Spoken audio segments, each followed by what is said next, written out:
ദിവസവും രാവിലെ പതിവായിട്ട് മുട്ട കഴിച്ചു കഴിഞ്ഞാൽ ചില രോഗങ്ങളെ നമുക്ക് ഒഴിവാക്കാൻ സാധിക്കും.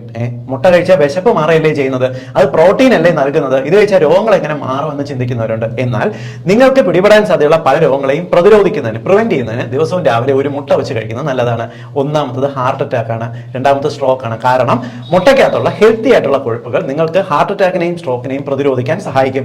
രാവിലെയാണ് നമ്മുടെ ശരീരത്തിലുള്ള പാൻക്രിയാസ് ഇൻസുലിൻ ഏറ്റവും എഫക്റ്റീവായിട്ട് വർക്ക് ചെയ്യുന്നതുകൊണ്ട് തന്നെ ഈ ഹെൽത്തി ഫാറ്റ് മുട്ട രാവിലെ കഴിച്ചു അത് രക്തക്കുഴലിനകത്ത് ബ്ലോക്ക് ഉണ്ടാക്കുന്ന ടെൻഡൻസിയെ ചെറുക്കുകയും ചെയ്യും. ഒരേ സമയം ഹാർട്ട് അറ്റാക്കിനെയും സ്ട്രോക്കിനെയും പ്രതിരോധിക്കാൻ സാധിക്കുകയും ചെയ്യും. മാത്രമല്ല ഇതിനകത്ത് അടങ്ങിയിട്ടുള്ള ല്യൂട്ടിൻ, സിയാസാന്തിൻ പോലുള്ള ചില അമിനോ ആസിഡ്സ് നമ്മുടെ കണ്ണിനകത്ത് ഉണ്ടാകുന്ന മാക്കുലർ ഡീജനറേഷൻ എന്ന് പറയുന്ന രോഗത്തിനെ ചെറുക്കുന്നു. അതായത് നിങ്ങൾക്ക് കാഴ്ചക്കുറവ് ഉണ്ടാകുന്നു, കണ്ണുകൾക്ക് പ്രായം ചെല്ലുമ്പോൾ ഉണ്ടാകുന്ന കണ്ണിനെ നമുക്ക് പലതും തിരിച്ചറിയാൻ പറ്റാത്തൊരവസ്ഥ, ഇത് പ്രശ്നങ്ങൾ മറികടക്കുന്നതിന് നമുക്ക് മുട്ട ഡെയിലി കഴിച്ചാൽ നല്ലതാണ്. കൂടാതെ ഒരു പ്രായം കഴിഞ്ഞിട്ടുണ്ടാകുന്ന അൽഷീമേഴ്സ് പോലുള്ള രോഗങ്ങളെ, മറവി രോഗത്തിനെ പ്രതിരോധിക്കുന്നതിന് നമുക്ക് ഡെയിലി മുട്ട കഴിക്കാൻ നല്ലതാണ്. കാരണം മുട്ടയ്ക്കകത്ത് കോലിൻ എന്ന് വിളിക്കുന്ന ഒരു അമിനോ ആസിഡ് ഉണ്ട്. ഈ കോലൈന്റെ പ്രത്യേകത ഇത് നമ്മുടെ ബ്രെയിനിന്റെ ആക്ടിവിറ്റി നന്നായിട്ട് വർദ്ധിപ്പിക്കുകയും അൽഷീമേഴ്സ് മറവി രോഗത്തിനെ പ്രതിരോധിക്കാൻ സഹായിക്കുകയും ചെയ്യും. മാത്രമല്ല നമ്മുടെ എല്ലുകളുടെ ഉറപ്പ് വർദ്ധിക്കുന്നതിനും രാവിലെകളിൽ ഓരോ മുട്ട കഴിക്കുന്നത് നല്ലതാണ്. എങ്ങനെയെന്ന് പറഞ്ഞാൽ മുട്ടയ്ക്കകത്ത് ഹെൽത്തി ആയിട്ടുള്ള പ്രോട്ടീൻ അടങ്ങിയിട്ടുണ്ട്, കാൽഷ്യം അടങ്ങിയിട്ടുണ്ട്, വൈറ്റമിൻ ഡി അടങ്ങിയിട്ടുണ്ട്. ഇത് മൂന്നും ഒരേപോലെ എല്ലുകളുടെ ഉറപ്പ് വർദ്ധിപ്പിക്കാനായിട്ട് സഹായിക്കും. അതുകൊണ്ട്